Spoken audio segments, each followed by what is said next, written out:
जय श्री कृष्ण। मैं संध्या शर्मा श्री कृष्ण कथा में आप सभी कृष्ण भक्तों को आमंत्रित करती हूँ। कुरुक्षेत्र में सभी लोग मिल रहे थे। यदुवंश और नंद महाराज और माता यशोदा सभी लोग आपस में बड़े प्रेम से मिल रहे थे। माता देवकी और माता रोहिणी यशोदा जी से मिल रही थी और आपस में बात कर रही थी। आपके प्रति आपके दयालु व्यवहार को हम कभी नहीं भूलेंगे। जब श्री कृष्ण और बलराम जी का जन्म हुआ था, उनके द्वारा अपने यथार्थ माता पिता को देखने के पूर्व ही उन्हें आपकी देखरेख में सौंप दिया था। आपने अपने बच्चों की भांति उनका पालन पोषण किया। वास्तव में वे हमारे पुत्र नहीं हैं, आपके एवं नंद महाराज के ही वे पुत्र हैं। आप ही उनके वास्तविक माता पिता है।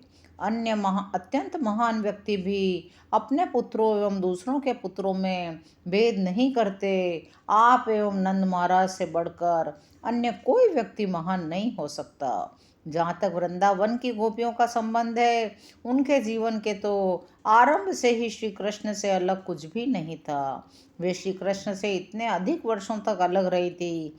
अतएव गोपियों ने कृष्ण को देखकर परमानंद का अनुभव किया। गोपियां इतनी उत्सुक थी, उन्होंने कृष्ण को अपने नेत्रों द्वारा अपने हृदय में बिठा लिया।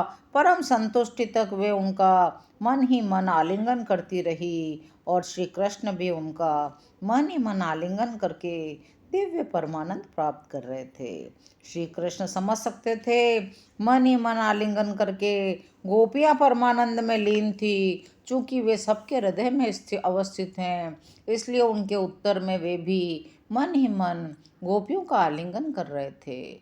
जब श्री कृष्ण की माता यशोदा अन्य माताएं देवकी रोहिणी के साथ बैठे थे, जब तीनों माताएं बातों में बड़ी तल्लीन हो गईं, तब श्री कृष्ण ने अवसर का लाभ उठाया और गोपियों से मिलने एकांत स्थान पर पहुँचे। वहाँ जाकर मुस्कुराने लगे, उनका आलिंगन किया और उनसे कहने लगे, प्रिय सखियों, तुमको ज्ञात है कि बलराम जी और मैं केवल संबंधी एवं परिवार के सदस्यों को प्रसन्न करने के लिए वृंदावन छोड़कर आए। इसलिए हम युद्ध में बहुत समय से लगे हुए थे। तुम लोगों को भूलने के लिए विवश हो गए थे। तुम सभी गोपियां प्रेम एवं स्नेह के कारण मुझसे कितनी आसक्त थी, क्या मैं पूछ सकता हूँ? यद्यपि हमने तुम्हें छोड़ दिया था, फिर भी तुम हमारे बारे में क्यों सोचती रही? क्या तुम अब मेरा स्मरण करने में अरुचि का अनुभव करती हो?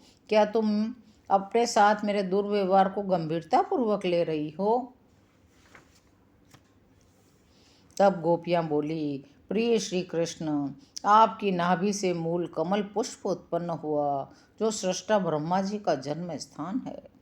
कोई भी आपकी महिमा अथवा ऐश्वर्यों का अनुमान नहीं लगा सकता। यह सर्वोच्च चिंतनशील व्यक्ति के लिए रहस्य ही बना रहता है।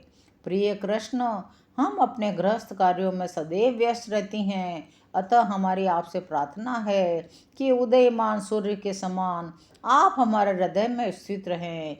यही हमारे लिए सबसे बड़ा वरदान होगा। गोपियाँ सदैव मुक्त आत्माएं हैं, क्योंकि वे पूर्ण रूपेण कृष्ण भावना में रहती हैं। उन्होंने वृंदावन में गृह कार्यों में बद्ध रहने का केवल बहाना किया। उनके इतने लंबे वियोग के पश्चात भी वृंदावन की गोपियों ने कृष्ण के साथ द्वारका जाने में तनिक भी उत्सुकता नहीं दिखाई। वे तो अपने वृंदावन में ही व्यस्त रहकर जीवन के प्रत्येक चरण में कृष्ण की उपस्थिति का अनुभव करना चाहती थी। उन्होंने श्री कृष्ण को फिर से वृंदावन लौटने का निमंत्रण दिया। भगवान श्री चैतन्य महाप्रभु द्वारा मनाया गया रथ यात्रा महोत्सव श्री कृष्ण को वृंदावन वापस ले जाने की ही भावात्मक पद्धति है। श्रीमती राधा रानी ने भी कृष्ण के साथ द्वारका जाकर राजसी ऐश्वर्य के वातावरण में उनकी संगति के रसास्वादन के विचार को अस्वीकार कर दिया।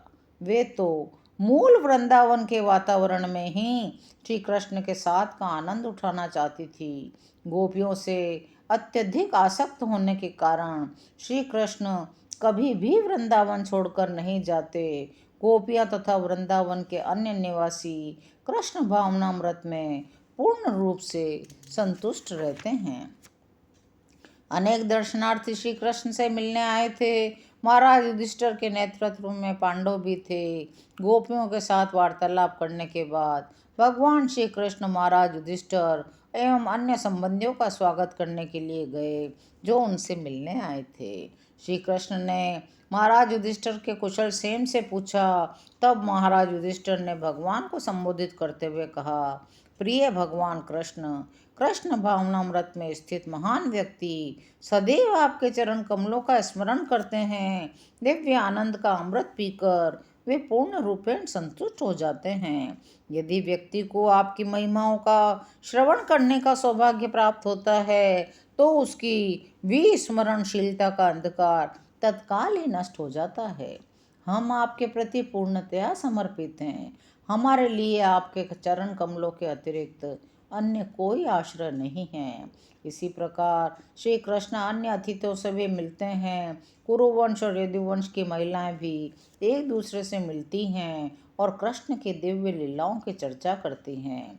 श्री कृष्ण की पत्नियों से द्रौपदी पूछती है, प्रिय रुक्मणी, भद्रा, जामवती, सत्या, सत्यभामा, कालिंदी, शेव्या, लक्ष्मणा, रोहिणी और श्री कृष्ण की अन्य सभी पत्नियों, क्या आप बताएंगी किस प्रकार भगवान श्री कृष्ण ने आप लोगों को पत्नियों के रूप में स्वीकार करके साधारण मनुष्यों के विवाह समारोह के जैसे नियमों का पालन करते हुए आपके साथ विवाह किए।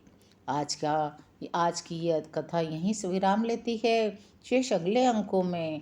यदि आपको कृष्ण कथा सुनने में आनंद आ रहा हो तो चैनल को सब्सक्राइब करिए।